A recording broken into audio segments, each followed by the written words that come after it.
মাই cruris, আমার একটা নতুন ব্লগে তোমাদের সবাইকে ওয়েলকাম। আজকের দিনটা একটু অন্যভাবেই শেষ হয়েছিল। চলো সেই গল্পটাই আজকে তোমাদের সাথে শেয়ার করি। আজকে কাজ থেকে বাড়ি ফিরেই ঝটপট রেডি হয়ে বাড়ির সবাইকে নিয়ে বেরিয়ে পড়েছিলাম ঘুরতে। হ্যাঁ, আজকে ঘুরতে যাওয়ার একটাই উদ্দেশ্য ছিল দিদা আর ঠাকুমাকে নিয়ে একটু পাটুলিতে যাওয়া। কারণ দিদা অনেকবার আসে, প্রায় আমি অনেকবার বলেছিলাম, বাট দিদা যেহেতু রাত্রেবেলা যেতে হয় বলে দিদা আমার সাথে যেতে চায়নি। বাট এবারে দিদা নিজে থেকে বলায় দিদাকে নিয়ে চলে গেছিলাম পাটুলিতে। আর আজকে কিন্তু বাড়ির সবাই মিলে একসাথে গেছিলাম পাটুলিতে। রাত্রেবেলা পাটুলিটা একটু অন্য রকমভাবেই সেজে ওঠে সন্ধ্যের তুলনায়। পাটুলিতে রাত্রেবেলা গিয়ে বসে থাকতে কিন্তু আমার বেশ লাগে। প্রথমে গিয়ে ওখানে নচিকেতা থেকে দিদা আর ঠাকুমার জন্য কিনে নিয়েছিলাম নচিকেতা স্পেশাল চা। তারপরে বগলুর জন্য নিয়েছিলাম এখান থেকে ভুট্টা, কারণ আমরা কোথাও গেলে বগলুকে ছাড়া যাই না, আর ও আমাদের পিছন ছাড়েও না, বলতে পারো এক প্রকার লেট আমাদের। তো তারপরে দেখো এখানে আজকে আমরা সবাই একসাথে গিয়েছিলাম, ফ্যামিলি টাইম বলতে পারো। আর সবার সাথে একসাথে ঘুরতে যেতে কার না ভালো লাগে বলো। আর আজকে কিন্তু ঘুরতে নিয়ে গিয়েছিলাম যেহেতু আমি, তাই সমস্ত ট্রিটটা ছিল আমার।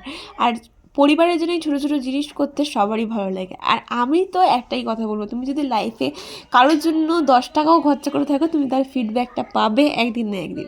সেটা আমি এখন রিয়েলাইজ করতে পারি। কারণ ছোটোবেলায় যখন আমি ছোটো ছিলাম, দিদার সাথে ঠাকুর দেখতে যেতাম, আর দিদাকে আমি বলতাম আমাকে ওটাই কিনে দিতে হবে, নাহলে আমি বাড়ি যাবো না। ঠিক তেমনই আজকে ঘুরতে নিয়ে এসে দিদাকে আমি জিজ্ঞাসা করেছিলাম তুমি কী খাবে বলো। আর দিদা যেটা খেতে চেয়েছে আমি সেটাই দিদাকে খাওয়াতে পেরেছি নিজের টাকা দিয়ে। সেটা আমার অনেক বড় অ্যাচিভমেন্ট বলতে পারো।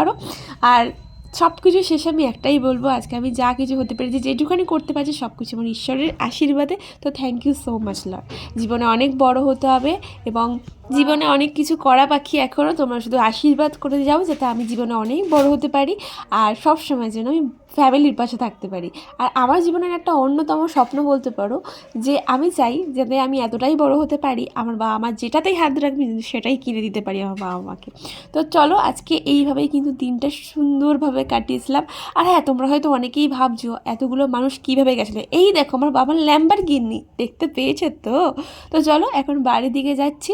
আর জানো তো এখন প্রায় ঘড়ির কাঁটায় বাজে 12টা, আর 12টা নাগাদ বাড়ি ফিরছিলাম। আর তোমাদেরকে অনেক অনেক থ্যাংক ইউ আমার কমেডি ভিডিওগুলোতে এত এত ভালোবাসা দেওয়ার জন্য। আর রাত্রেবেলা কলকাতার একটা আলাদা ভাইবস আছে, তোমরা অনেকেই জানো। আর রাতেরবেলা যখন রাস্তা থেকে যাচ্ছিলাম আমার মনের মধ্যে একটাই গান হচ্ছিল, কলকাতা তুমিও হেঁটে দেখো কলকাতা।